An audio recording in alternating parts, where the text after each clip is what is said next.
baseball season is over. I know. Good morning. Good morning, Houston. Yep. Sorry to keep you waiting. Um, I know you were up early this morning, as was I, but I was up too early, so Mm, I had to go back. I've got a new I- thing. Yeah. you got a new you got a new theory? I got a new theory. If I'm tired, I'm gonna sleep. What do you think? Rocket science, man. Rocket science. Yeah, man. I've been taking it to heart. Let me run something by you real quick before I forget. Oh yeah, please do. I was thinking last night as we were, because I almost tried to get invested in Game 7, Hmm. but I would have felt kind of like a hypocrite, so I didn't. Oh Um, man. I tried for a minute just because I forgot that one of Allie's best friends works for the Astros, and she was actually texting with Allie this morning because she hadn't gone to bed yet. Oh, They were just, which hey, rightfully so, partying like you just won the World Series. all nighter. But as I tried to get it excited for it, I thought, man, I might be excited for like innings 1 through 5, Mm-hmm. but then when they start like the one new pitcher for every batter, Oh. it kills me. And the way the games have been going, because they've been so close, then that was a route that you were probably headed. Oh yeah. And I said, you know what? For a game sevens in baseball, they should make it 6 innings. Oh, okay, I'm listening. To make it more suspenseful, you can have your legit best pitchers out there because they can probably make it, 2 innings, maybe 3, depending on the pitch count, Mm-hmm. and not drag it on till 1 o'clock in the morning for people to not watch and get so bored with. It's kind of like watching the last 90 seconds of a basketball game that you're pumped about. When Yeah. you go through the fouls and the fouls and the fouls, and because I remember when I played college tennis, we during the season it's normally best 2 sets out of 3. That's how Mm-hmm. you play at the tournament. But during the season, to kind of speed things up and to kind of make it a little more intense for the fans, tennis matches can last just as long as baseball Yeah. games, and they would do, if you split the first 2 sets, instead of playing a third set, you played a tiebreaker, Mm. and that was it. Winner was over, so you're playing first one to 7 points. And so I was like, that'd be a great thing to implement for baseball. And I'll see if I can talk to Manfred about this. Is taking it down to 6 innings, make it a little exciting, keep everybody energized, and but to be honest, the kids in Los Angeles were unenergized and flat after the first inning, so that was over. That's kind of like my Ironman 10K idea. I'm telling you, man, we are. I don't want to sound like a hack, but I'm just trying to make things better for the viewing public, Yeah. and that means they can speed the game up, and that means less commercial breaks. Unless, yeah. I Okay, mean, you that's might it. be That's all I onto got. something. No, no, you're right though, and you touched on it. It was really a lackluster effort by the Dodgers. I mean, they were. Talking about. I mean, I mean, it it's was like, what? just pathetic. It was bad. I mean, the fans weren't there really. It was just if it was like it was anticlimactic for sure. But you know why the fans weren't there? Why? I mean, they were there, but they I weren't mean, listen, as a emotionally. long-time Lakers fan, You are? yeah, Oh, okay. I've been. I still have a 1984 Los Angeles Lakers poster with all my favorite players on it. Is Jerry West on there? Mostly, no, it was Kurt Rambis, Michael Cooper, Byron Scott, That was my Lakers. and then Magic. He That's was your there. grandfather's Anyway, Lakers. yeah, that's it. It's my Hayden's grandfather's. But anyway, the LA fans don't show up till at least an hour after tip-off or first pitch or kickoff, and that's because that's how they roll. Right. And now Because we're they down think it's 5-0. vastly late, and then now they're down 5, and they're like, yeah, F that, man. We're just gonna go to the bar, or we're gonna sit in the parking lot. And there's LA fans are pretty weak in general, in my opinion, but Well, I mean, there's a. I mean, like, they are Laker fans were good back then. Laker. Yeah, man. It's, No, I know what you're saying. But it's at the traffic. They've got a lot of, and they're not from there. moved They in kind of Nashville. pick them up, and Talk about traffic. it's not like somewhere that has nothing to do, That's true. Like and Cleveland. they're all there to be seen on TV. It's just a weird mix. But the fans have been great there, except I don't know. Last night, I guess they just didn't have anything to cheer about. I mean, you got these guys and then we'll get off baseball. But my one thing is this: Jesus, can you take a different approach at the plate? They just went up there and just swung and missed at every curveball Yep. all night, and never like took a different approach. And it was like, what? It's like my I've got several pet peeves about baseball, but one of them is Oh, I know. Listen, if you follow me on Twitter, that's all you get. To all those people who follow us and are listening to the podcast and probably follow us at Crushing Iron on Twitter.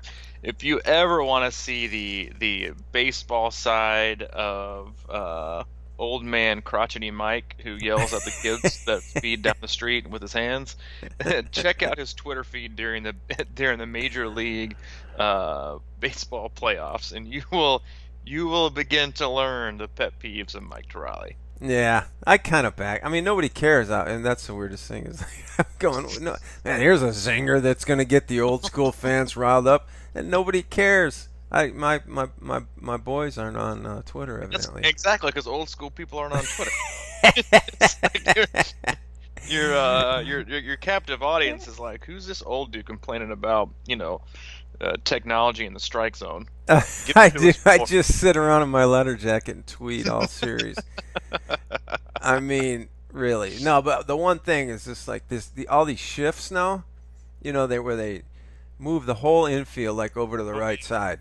Mm-hmm. And I'm thinking to myself, okay, major league hitter, probably 9 times out of 10 they could just slap the ball the other way and get on base. And they just keep swinging the same way, talking about launch angle and all this crap, and the dude's throwing a curveball low and inside, and they're swinging over it all night long. Small ball. Unbelievable. Gotta commit to small ball. And then the guy makes a base running. I don't, just whatever. Yeah, but small ball isn't. People love the long ball. Small ball is when we were there, what Kansas City brought back, or at least re-energized, was small ball. Yeah. Getting on base, making the smart decision, doing what it takes to move runs around, not going for one swing. Doing what it takes to win the race, man. Yeah. And that was one of my favorite teams, actually. I know it was. You were super amped. If you can go back to my Twitter feed, you'll see exactly how much I love the Kansas City Royals. I loved some Kansas City Royals. I did want to give you, as a compromise to the baseball season getting over, I wanted to bring 2 analogies into triathlon and let you pick which direction we could go with the podcast that had to do with the World Series in baseball. Oh, okay. It's interesting because I was gonna see if my dream would prompt that, but we could go there. Oh, we can do a bonus cast for your dream. I'm not sure if it's appropriate, but if it is, we can go with it. It's very appropriate. It's a triathlon specific dream. Oh, well then we can go with your dream then. Well, how about this? I'm making this your day, so you can. I'll give you my first 2, and then you can go with the dream if you choose, or at least first, or we can try to cover them all. Okay, or maybe I'll release an audio dream in Patreon. There we go. Whoa. Definitely charging for the audio dream. Okay, so the 2 analogies I got were the Game 7 flatness, and how and I think how that really translates, or you can definitely, if you've done any kind of a big race, regardless of the distance, when you get to it, sometimes you feel flat. You've had all this excitement and all this stuff building up to it with training and other races, and you get to the race flat, and you don't really know why. And so it's kind of a hard funk to get out of, and it usually leads to a really terrible race. And then kind of why we find ourselves in ways to get out of it. The second one is the approach that the Houston Astros have taken to not this year but the previous years. And I believe, if I'm correct, that Sports Illustrated had a cover, 3 years ago, that said they were going to win the World Series in this year. Yeah. And their approach to just their overall, I mean, I got to say, no one of the Cardinals tried to steal their, technology, whatever they're doing to play this, Moneyball thing, but they were committed to getting better in the long term. They went from a 100-loss team to a 100-win team. Mm-hmm. And to have that focus as a front office and as the player, and I think you had to recruit players that are in for that as well. and how that long-term vision ultimately proved to be the biggest success because it was patience, they had a process, and they all bought into executing it. And they know they didn't have to do it every year, but they know if they kept doing it right, it would work. And you take the trajectory of the Houston Astros from 100 losses to 100 wins. You may use that correlation of a beginner triathlete to, ultimately completing and accomplishing something 3 or 4 years later they never thought they could, to teams like, usually, the last couple of years, the Yankees or even the Dodgers, who have the highest payrolls in baseball. They overspend every year. They lose a lot of money, and they literally change things every year. And they do it to try to win this year instead of kind of building on the future. And I think as triathletes and just athletes in general, we do that a lot because we want to buy things, we want to make compulsory decisions with its gear or a different training method or going back to the same race, and we only think about right now. We only think about the season. We don't think of the fact that, hey, I love the sport so much, I'd like to be in it for the next 3 or 4 years, and what does that actually look like? Well, I mean, for me, this is pretty obvious. I like the second one. I mean, I like the first one too. I was trying to think about the flat part, and I don't remember ever really being flat for a race. I'm sure that. Have you been? I mean, I want to talk about the second one, but I'm just curious because I don't know if flat is how I feel. Sometimes kind of. You know what? If I'm really honest with myself, I was a little flat for Louisville. But it wasn't due to excitement.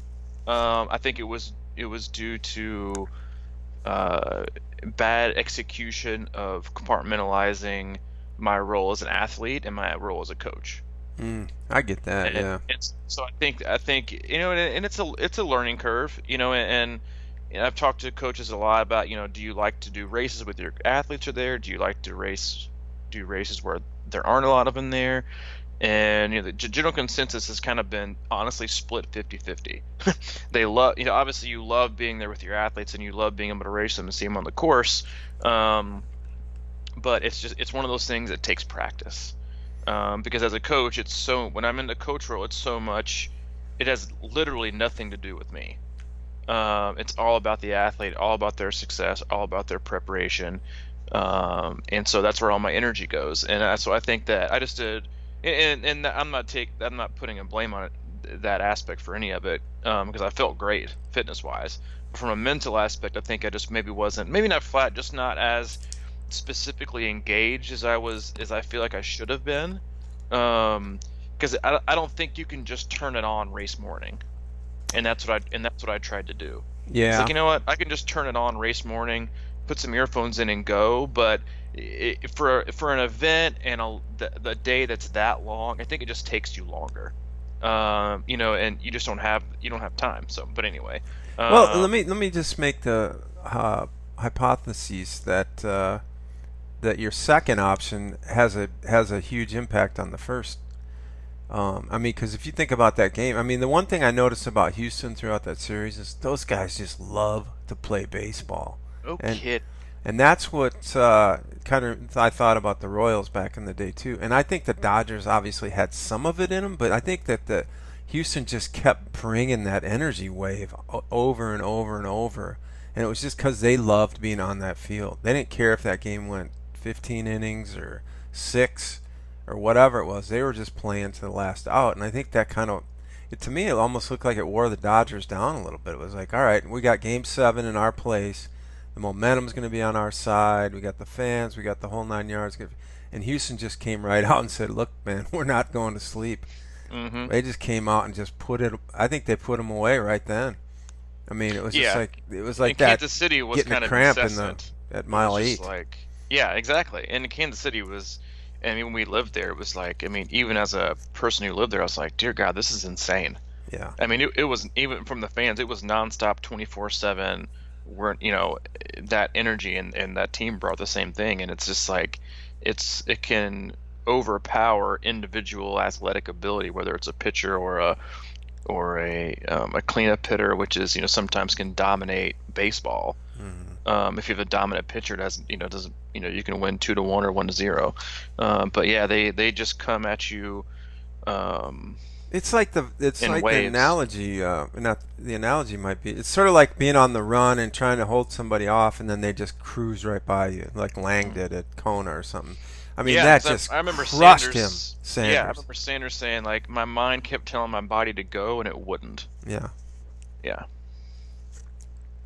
and he was running free. I mean, obviously, that's what I mean about like how if you can build the right way, have patience, enjoy what's going on, and not feel that pressure. You know, like Mm. for the Astros, if they're building the team over 4 years, and it's like, all right, everybody, this is our plan, and we're not putting that pressure on you. We don't expect you to win this year.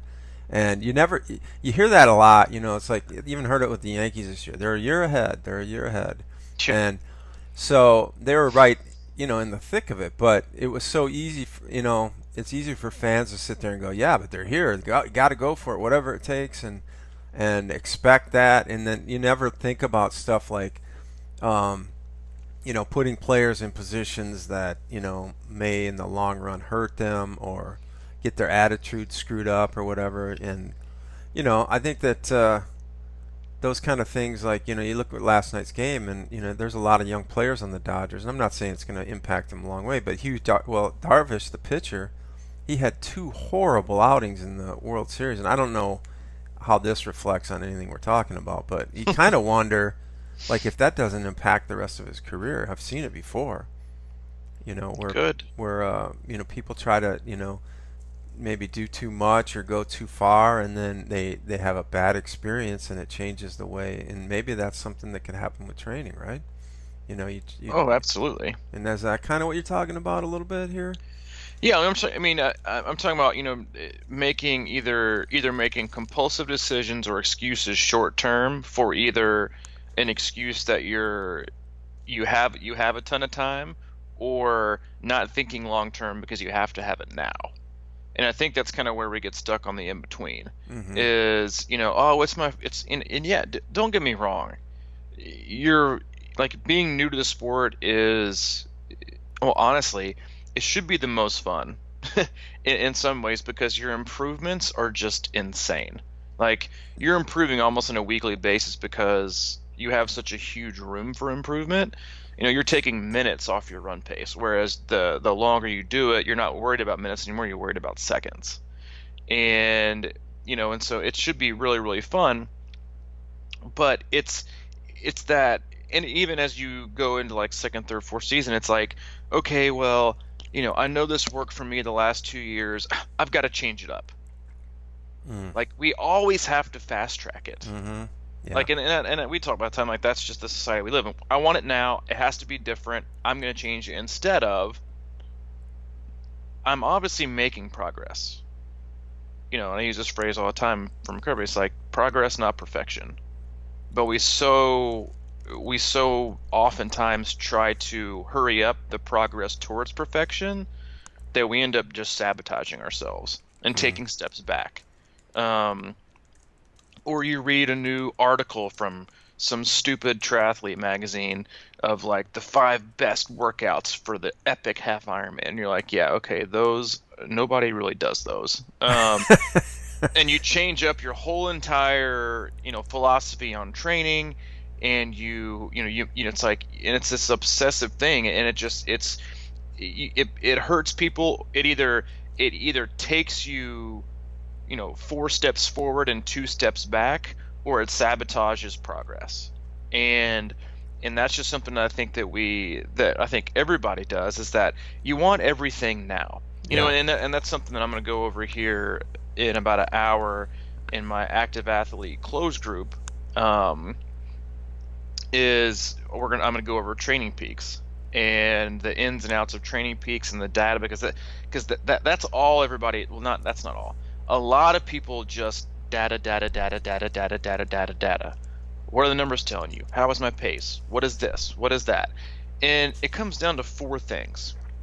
And I'm not gonna go into too much detail, but there are 4, what I call the 4 C's, when it comes to looking at your training and in what order you need to look at it in order to actually take an objective view of how you have progressed and why you have progressed. Okay. And it doesn't start with data. I can have athletes that literally they'll do one session, their first session, how'd everything look? Mm. How are my numbers? Mm-hmm. I'm like, congratulations, you did well today. That doesn't really mean anything because I have no idea how you got there. Which is also a reason why I'm not a huge fan of testing. But the first thing I look for, the first C, is consistency. You need to be consistent first, because being good on this Tuesday and then 4 weeks from now on that Wednesday, that doesn't really tell me anything. It just tells me you were good today. Yeah. It under these circumstances, under this exact thing, like you perform well today. But that's not what I need. I need you to see consistency first. And then after consistency, what I need to see is, the next C is comments. What are the comments telling me? What's your communication telling me? I felt good today. I felt bad today. Things are looking good. I still feel fresh. Okay. Then the next C is collection. Then I start to collect, okay, now you've done 4 straight weeks of making 95% of your workouts. So you got lots of green. And then I look at your comments and I get a good representation of how you're feeling. What days were good, what days were bad. If you work out 4 days in a row at this load, on that 5th day, what usually happens? I usually get my legs feel like rocks today. Yeah. Okay. So now I know I need to change it up. So that's when the collection part comes in. And the last C is context. What is the context in which we are actually looking at the first 3? Is it in the early part of the year? Is it in the late part of the year? Is it in your peak phase? And how long have we been working together? But it's a huge process that takes time. And that's why I always tell athletes that, okay, when should we start? We should start right now.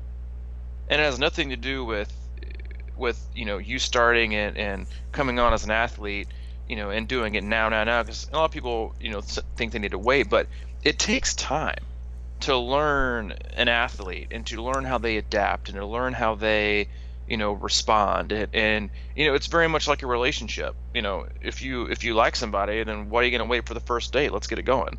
And learn about each other and find these nuances and learn about your life and your psychology and your physiology and all that stuff takes time. But what we often find ourselves doing is, all right, I'm going to put this workout in, I'm a hammer today, and bam, look at these numbers, I'm improving.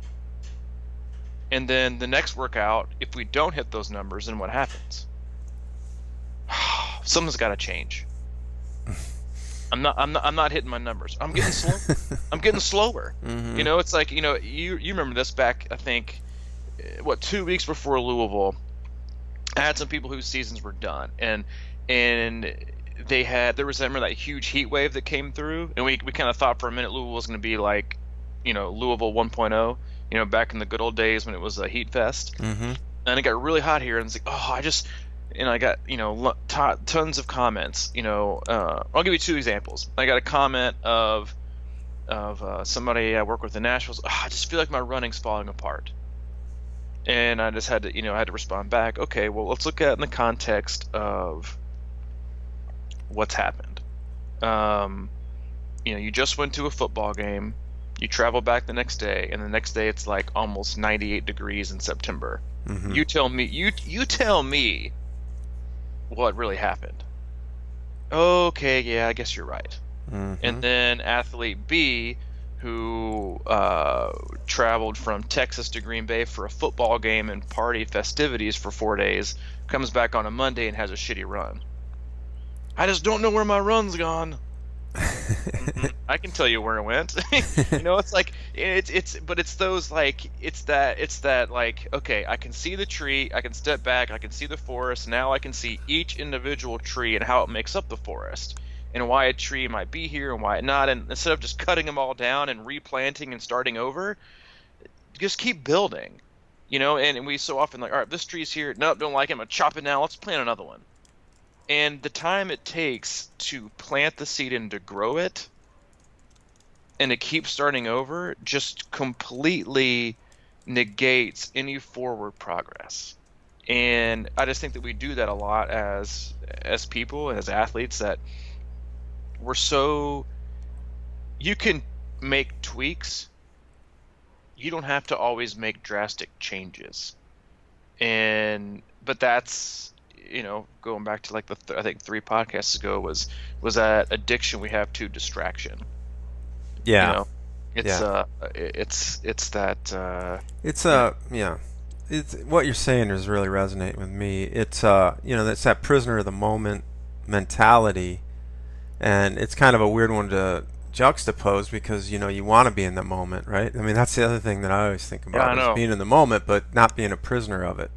And when you talk about this sort of stuff, it's like it just totally reminds me of what's going on in the world today, just in general with sports, since we're talking a little bit about World Series or whatever. Mm, But it's football season, so it's always going down.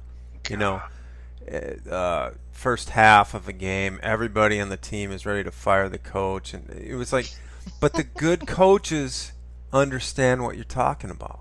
yeah, You know what I mean? Like they know how this game is going to unfold over 4 quarters, not the first quarter. They're out there. Uh, they're exercising patience. They're looking at the trees. They're seeing what's going on. They're trying to figure out where they're going to plant some new stuff, and then by the end of the game, they end up winning. But it's this process. And when I think about what you're talking about, it reminds me of like how after my first Ironman, instead of coming back and saying I was going to go to Kona the next year, I should have probably planned for Kona this year.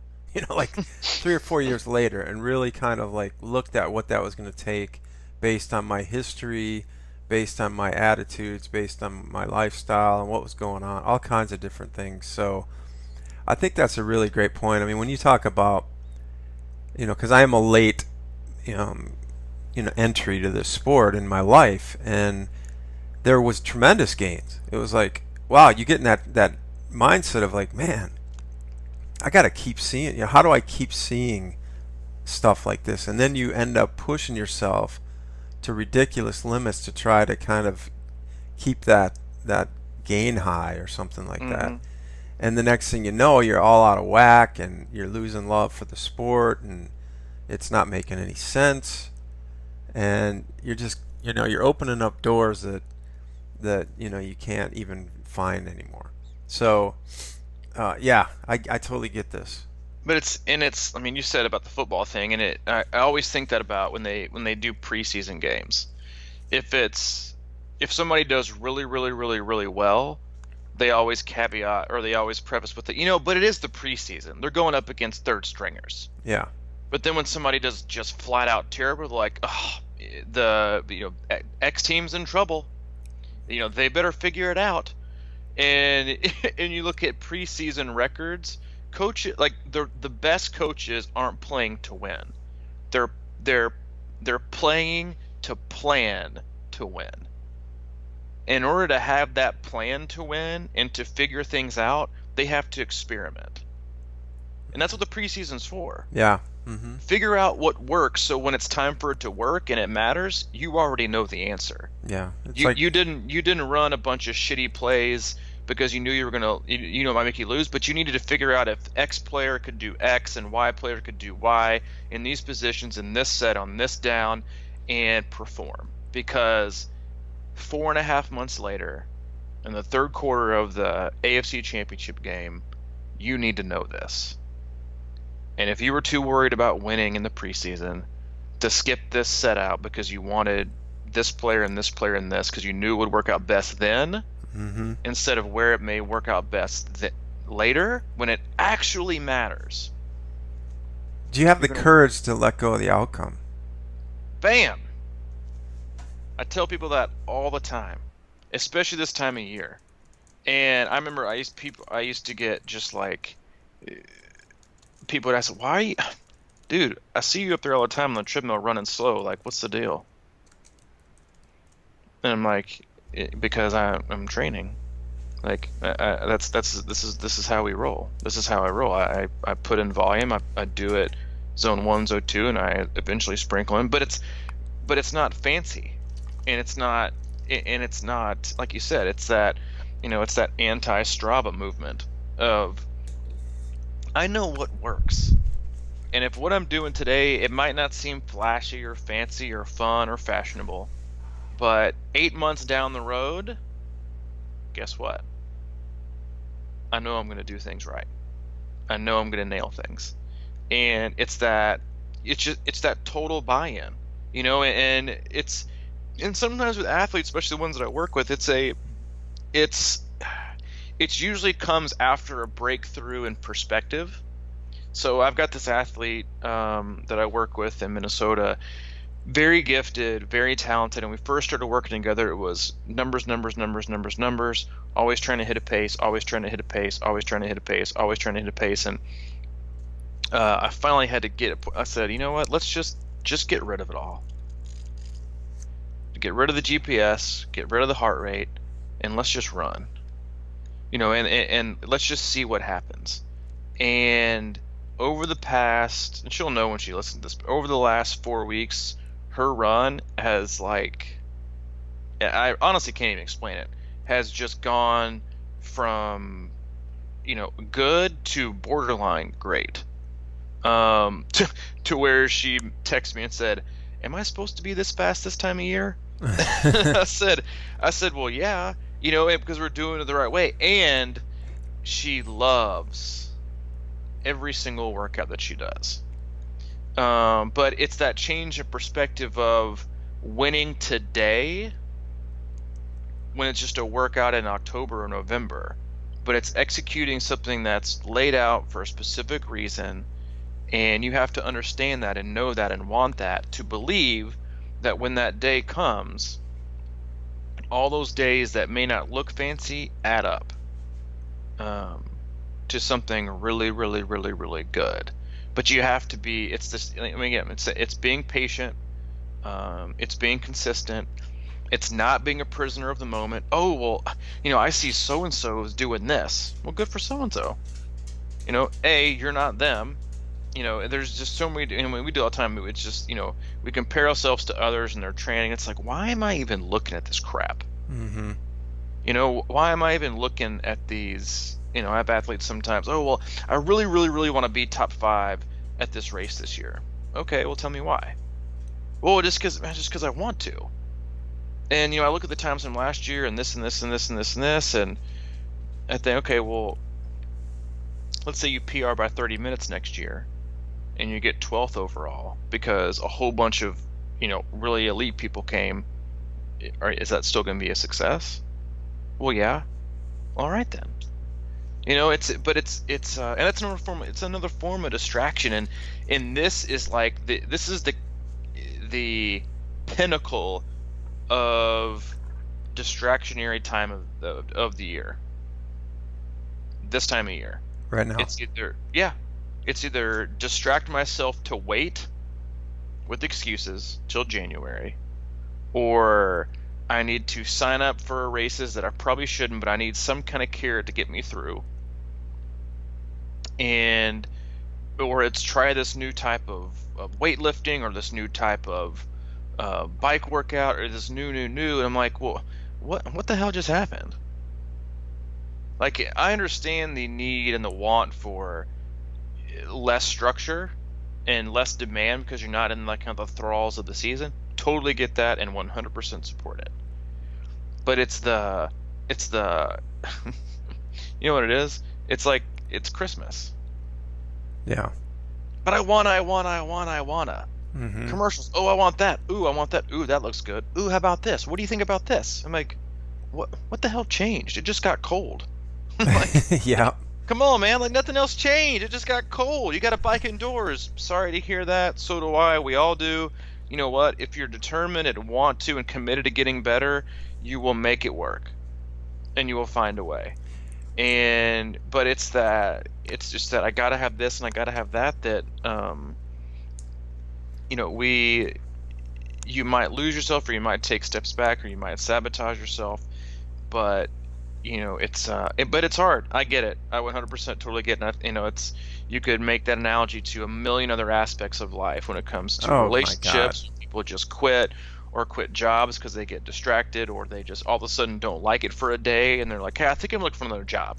I'm like, well, yeah. I mean, but you know what I'm saying? Like, I get it I get it. I get it after like forever, and then relationships, like, this just, marriages all the time break up because someone's not willing to work, someone has lost patience, someone was looking for like the next new thing, whether it be Well, yeah.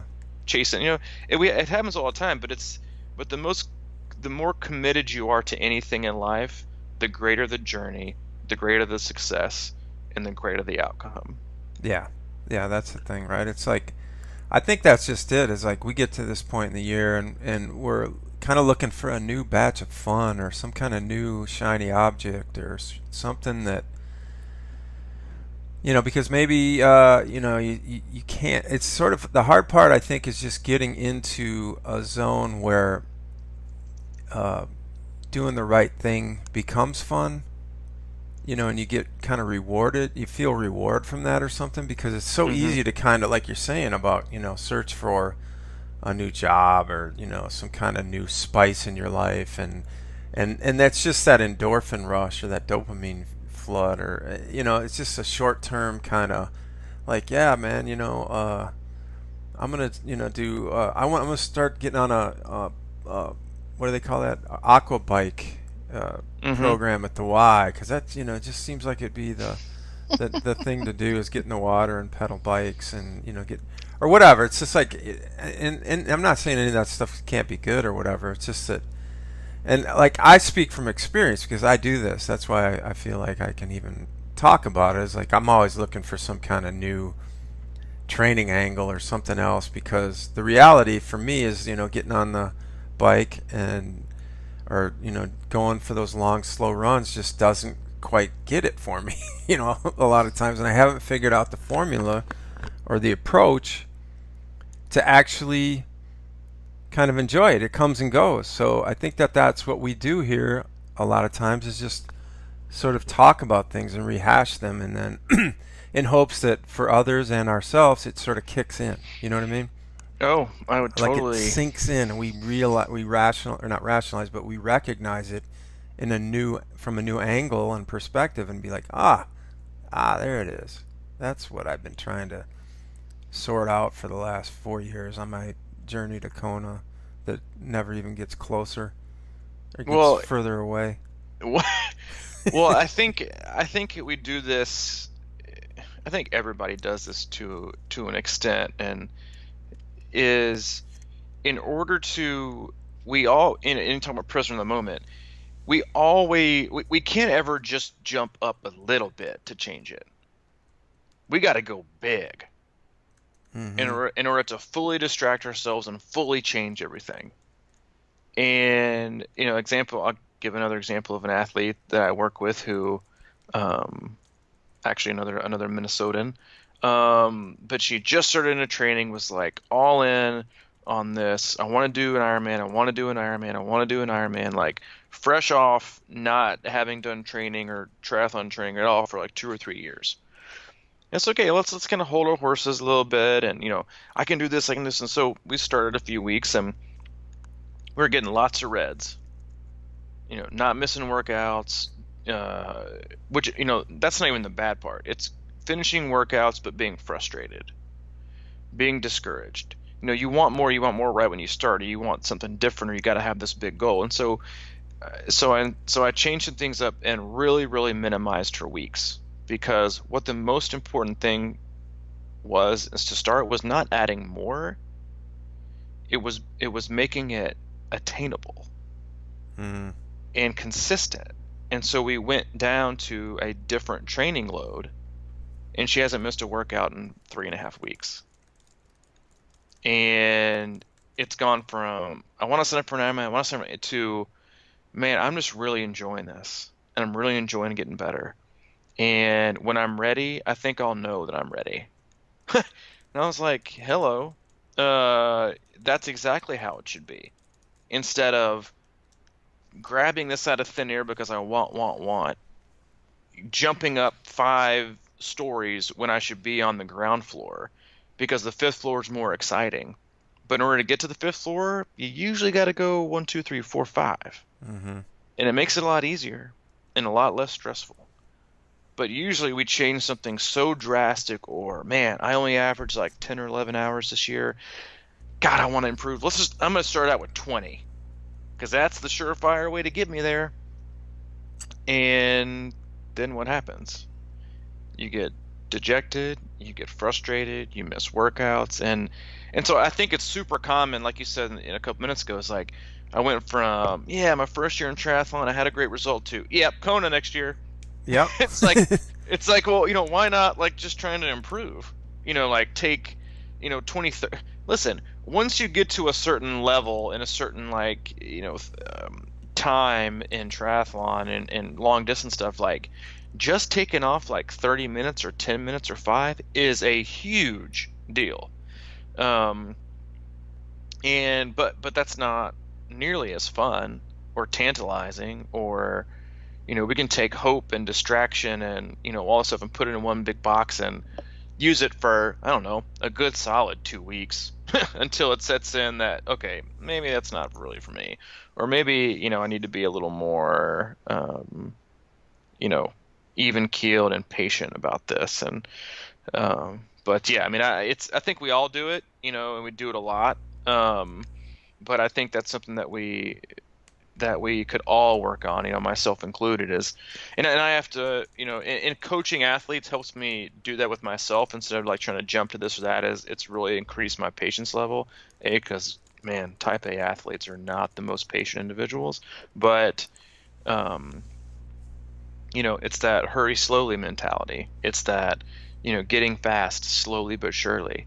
It's not PRing workouts with the intent of PRing workouts. It's lacing up your shoes, going out the door on a Thursday, and coming back and looking at your watch and thinking, "Holy shit, I can't believe I just did that." Mm. That's how it's supposed to be.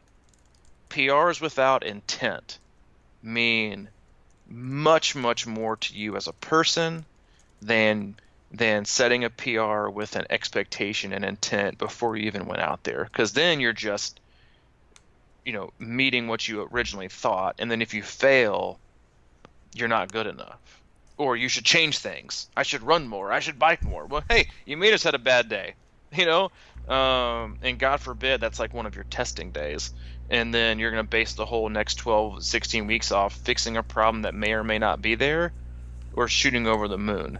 And yeah, it just comes, and that's the thing. It just comes with consistency. It comes with patience. It comes with collection. It comes with context. And you have to be able to look at it objectively yourself as an athlete, or you have to have somebody you trust, whether it's a spouse or a friend or a coach, to look at it objectively and say, you actually don't need to add more. We may need to go less. But who wants to say they bump down in training? Oh, I'm averaging like 16, 18-hour weeks right now. Like, Yeah. congratulations. Like, I don't that you're giving me zero context. It's all about performance and what that relates to, and what kind of result that yields, and are things right at home, are things right at work, and that balance, and then fitting it in. It's literally a weekly puzzle.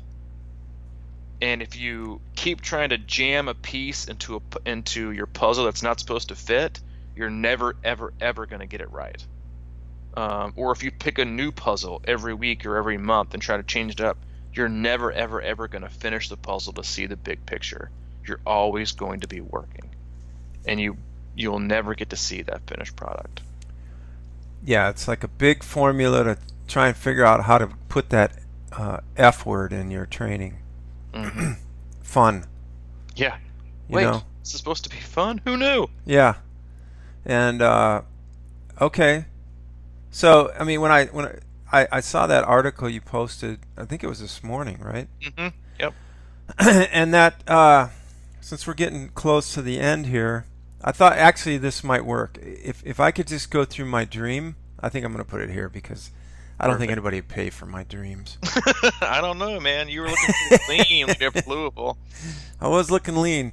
And I think it'll segue nicely into that article if you just want to talk about that just a hair. Mm-hmm. Okay, so anyway, I did have this weird dream that reminded me of that article. So I was at Ironman, Wisconsin. I just know because of the scenery and the people that I was running into and stuff like this. But basically, I don't know what it was, but something happened on the swim and bike, and I was way, way off pace. And I got into T2, and my bag wasn't there.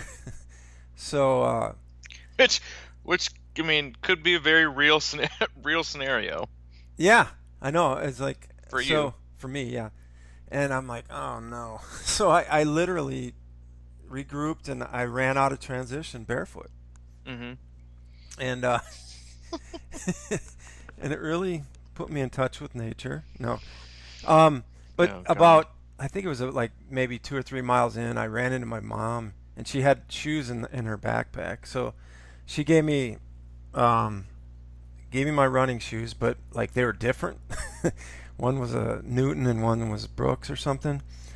And then found her later, and she gave me the right shoe, and it had my Newton on, but it had like pretzels in the, like the shoe or whatever. So anyway, I'm running around. It was kind of like this, and then so I'm on the Ironman run at Wisconsin, to put Hmm. it in context. And for Ten some, the 10K or the whole thing? well, I think it was the whole thing, Okay. but it felt like a 10K because the course itself was mixed with a like a holly or a Halloween 5K or something like that. So all these people in costumes and everything were running around, and there was still snow on the ground, and like the volunteers were just partying hard, man. And I just kind of remember feeling like I was in an Ironman, but I really wasn't. And I started just kind of like loosening up and looking around, and nobody was paying attention. I went down the wrong, like I had like two wrong turns, and I kind of laughed it off and went back the other way, but I was feeling great. And then it was still snow on the ground and everything, so um, I had to wait like for one corner to be plowed so we could even get through it. The key to this whole thing is I just remember like I felt great running, and I think it had something to do with, or at least psychologically, that I must have had to, had a slow bike or pulled it back, or I don't know. I was just way behind this, so I was catching up and I was passing a lot of people. And I felt great, and I was just running around. And each of the aid stations had like a haunted house gimmick at the end. Like there was Hmm. be like you'd run through it, and there'd be like a door, and there'd be a bunch of snakes, or it's like somebody scaring you or some weird thing. Yeah. And anyway, so I was having a blast, and I'm running, right? And I wasn't, and I remember this, I wasn't looking at my watch, and finally around mile 22 or something, I looked at my watch and I'm like, wow, man, I was easily on pace for like a low 11-hour type deal. So I knew I had to have a great run going, but I had no idea what was going on. So I just decided, man, I've got 4 miles left. I'm just going to turn it up. And I just started putting the hammer down and started breathing hard. And it started hurting, and I didn't like it anymore. And then the phone rang and woke me up. So I was just like, "Oh my God, what am I going to do?" And it was a Who's calling you It at was a this time? I mean, telemarketer. come on. Oh God, of course it Woke is. me out of a dead dream of love. I mean, I was having the best run of my life. But Gosh. I don't know if it was triggered by that smile when you run thing that you posted, but uh, I don't know.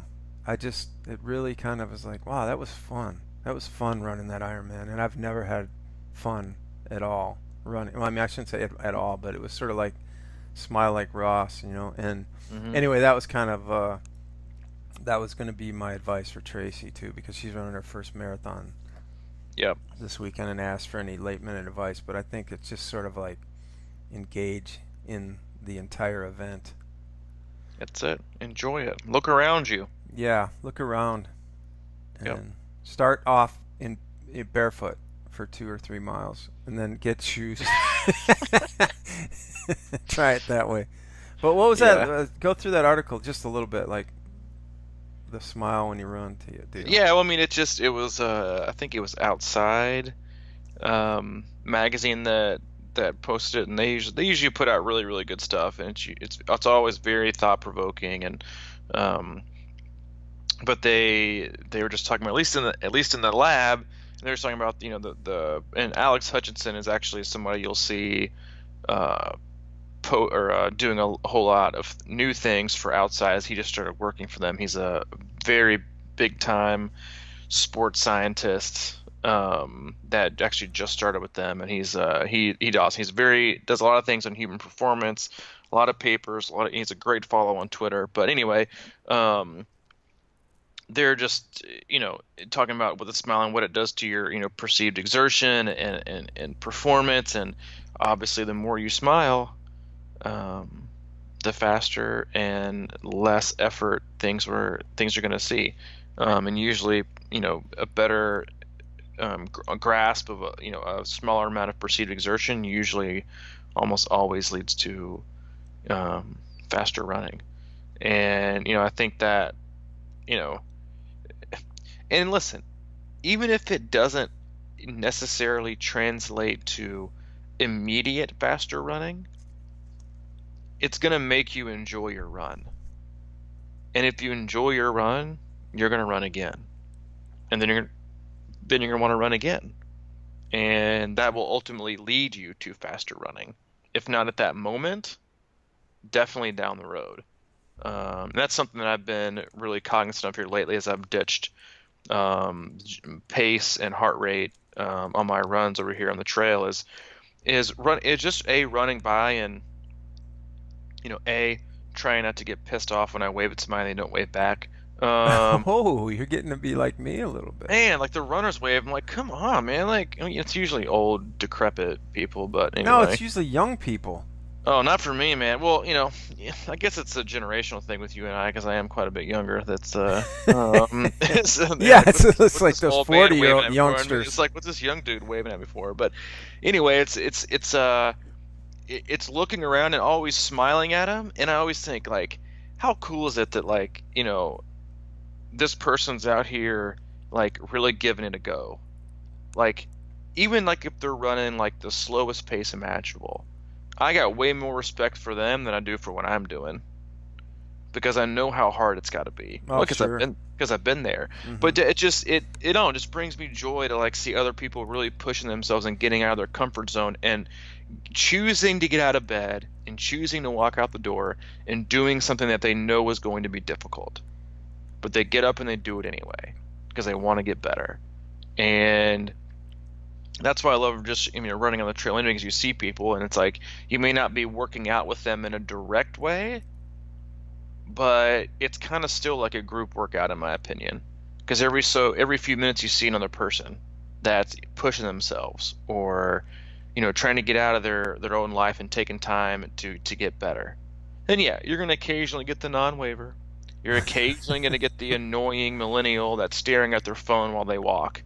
Yeah, which I usually will just like clap real loud and scare them, but no, I don't do that, and I wish I would though. But yeah, okay, a quick story. But the other day, last Saturday morning, I was running, and there's this really beautiful like wooden stairs down by the river over here, and this mom was out with her girls taking a walk, and she really, really, really wanted them to walk up to the top of this bridge with her to see the view. And they were like, "Oh, but no, Mom, like, I don't want to, like, I just want to go back." And they had their cell phones in their hand. I was like, first off, like, not a lot of parents do that stuff anymore. They don't get their kids outside. They don't go for walks with them. They don't spend time with them. It's all about technology and doing other things of entertainment value. And here these girls are, with probably 10 or 15 years now, they'll wish they had that moment back, because it was close to my turnaround and I came back and they were on their walk back, so they didn't make it to the top. So she kind of caved. And I was like, it's those moments and stuff that actually matter. But it's things outside, it's things with other people, it's appreciating these moments, and you can't really appreciate them. You may, I guess, in close, you may appreciate the data that your Garmin Connect spits out, but you won't really appreciate the time spent. And I think that's the stuff that you remember most, is the time spent. What you saw, what you felt, being outside, feeling the air, the fall, the fall colors.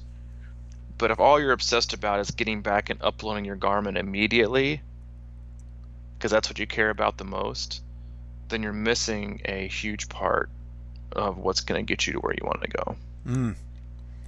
So I feel like I've had kind of a little bit of an impact on you over the years. It's my chrono approach. Yeah, but your chrono approach in the beginning was because I just didn't think you know how to work a GPS watch.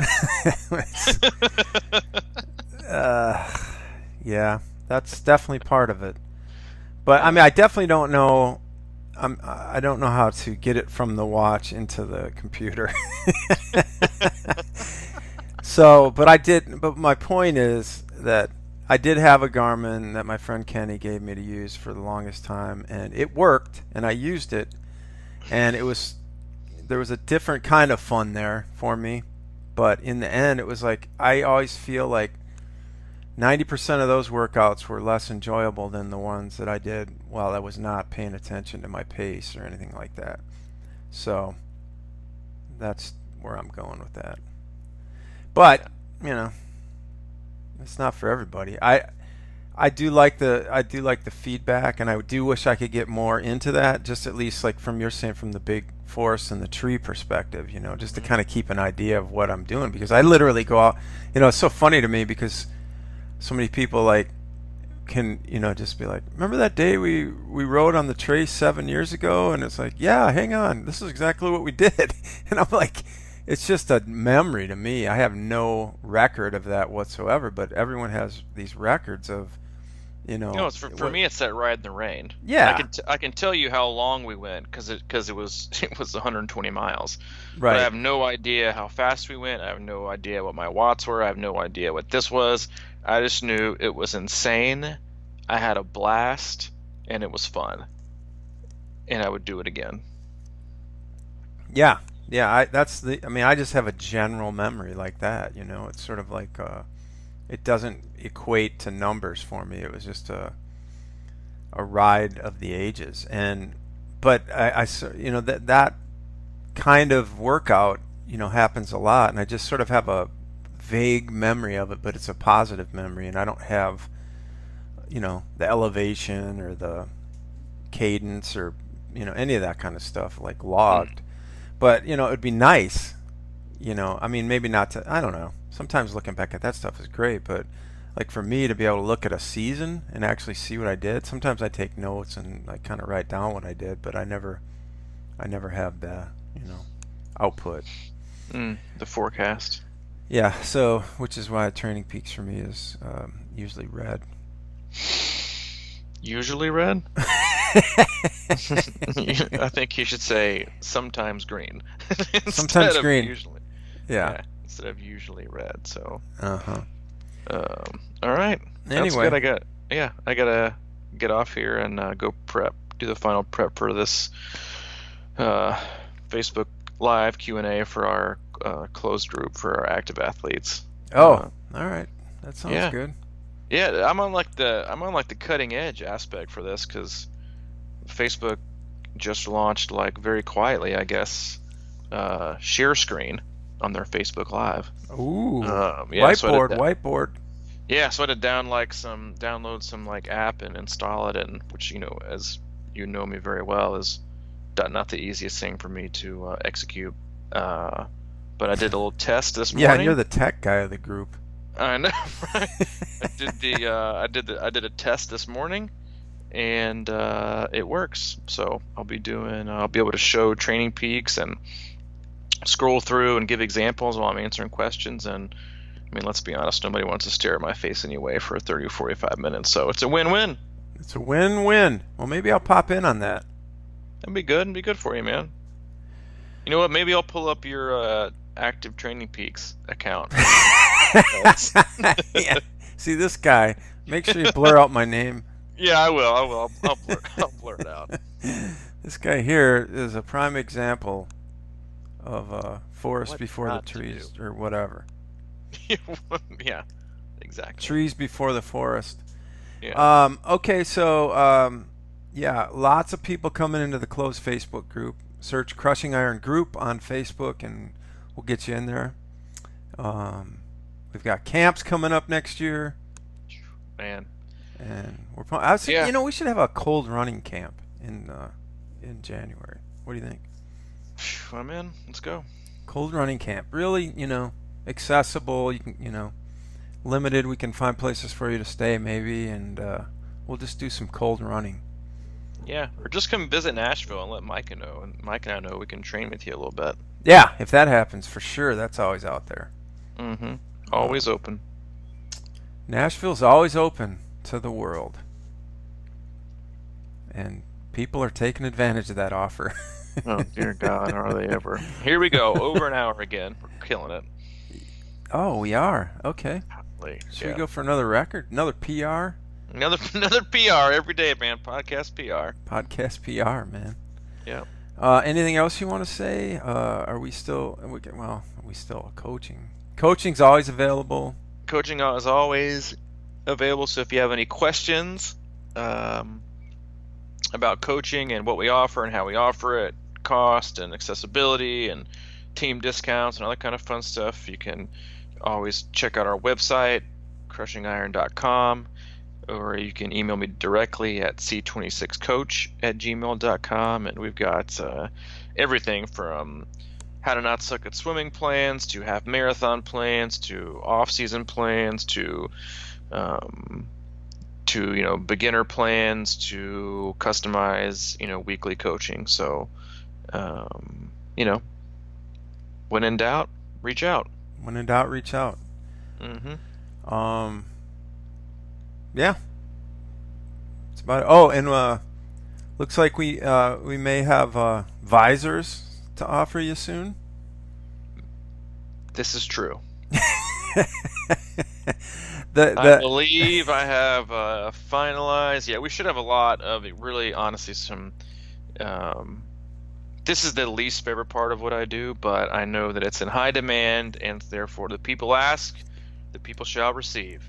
And hopefully by next Monday, we will be able to offer, or at least give in a timely manner, ordering and info instructions on new shirts, a C26 hoodie, our club and athlete triathlon kits, a new visor, and the trucker hat's back. The very popular trucker hat. Yeah. And we'll get all the information posted on everywhere, the website and our public Facebook group, our closed Facebook groups, obviously, and link to it in some upcoming casts as well. So be on the lookout. They are currently working on those behind the scenes to make sure everybody gets what they want. I'm excited. Yeah, me too. $99 visors. That's right. $5 cost, $5 shipping, $89 handling. If only you guys knew how the stress it was to get people to take your money to make a good visor. So, but My goodness. Yeah, people like it. We'll do it, and we'll see what happens. All right. Well, I might pop into that your new presentation. Yeah, pop in. I gotta go get prepped for it. Okay, go prep and keep smiling out there. And see you Monday. Yeah, we'll see you Monday. Oh, if you're on Twitter, shoot Andrew Starkowitz a tweet and say you want to hear him on the Crushing Iron podcast. Yeah, that'd be great. I would love to have him on. Yeah, we'd love to have him on. So just say hey and say hey. We'd all love to have you on there. Yeah, and just get him say in hey. a close group because he's just fun. Say hey. He's fun and funny. Yeah, you just say hey. Just say hey. All right, low key. See you, dude. See you, man.